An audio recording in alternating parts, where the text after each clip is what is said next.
Okay, the next question I was posed was some people were unsure about what to do with factoring numbers or simplifying numbers 49 and 50.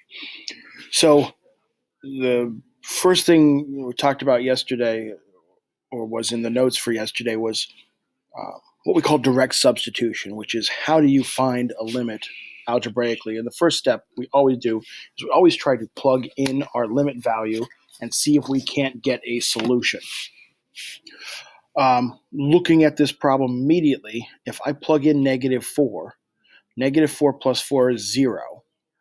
And because that 0 is then multiplied by this next piece, a natural log of x plus 6, the result of that is going to be 0 as well. If we plug negative 4 into the denominator, negative 4 squared, 16, 16 minus 16 is 0. The result is going to be 0 over 0. Now, I want to reiterate this. It was in the notes, and it was something I talked about a lot in class yesterday.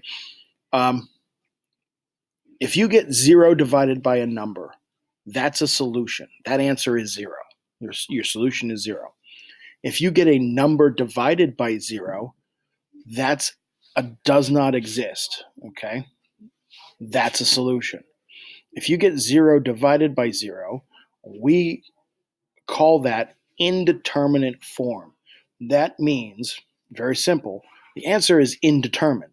There is an answer, but the form that the equation is written in, we can't find the answer. We've got to change this equation to get rid of that indeterminate form. And one of the first topics we use to do that is factoring and canceling, or dividing out. And that was one of the things that everyone looked at yesterday in the note taking. The wonderful thing is, because we've plugged in a negative 4 and got a 0 result, that tells us that our function has, our numerator and our denominator both have roots. They both have x-intercepts. If you plug in a number and get 0 as a result, that number is your x-intercept. And if your function has an x-intercept, your function is factorable. So while this one here kind of tries to scare people with throwing a natural log in, it is no different than any of the previous problems, like number 47 or number 43, where you simply need to factor that function out and cancel out the common factors.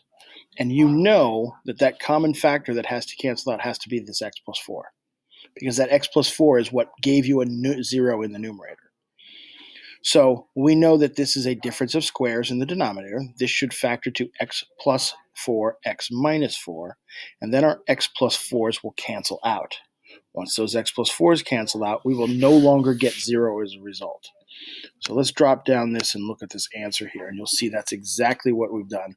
We factor this to x plus 4, x minus 4, and cancel out the x plus 4s, and we're left with this fraction here.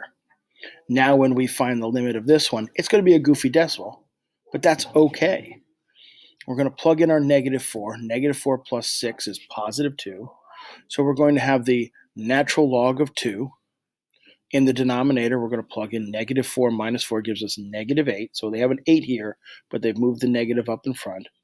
But this is just a numeric value that you could plug in the calculator. Now, personally, I'd prefer you handed me this.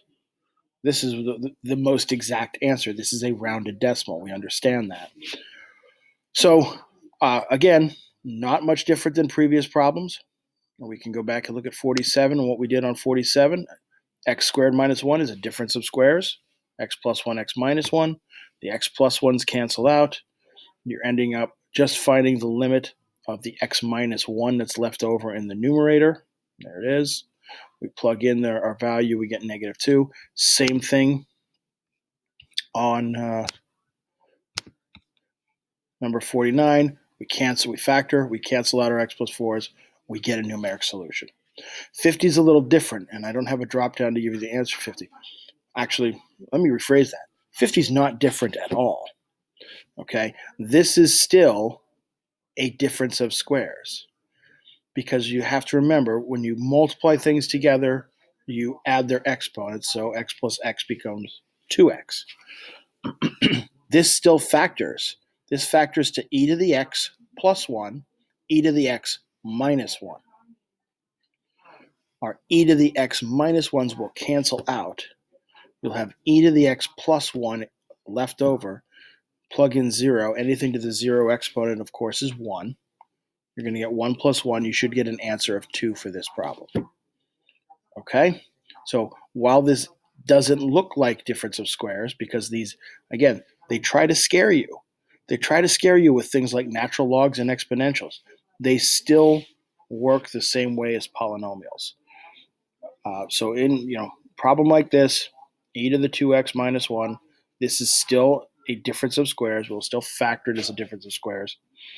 And you should get positive 2 as your answer. Okay? Thank you very much.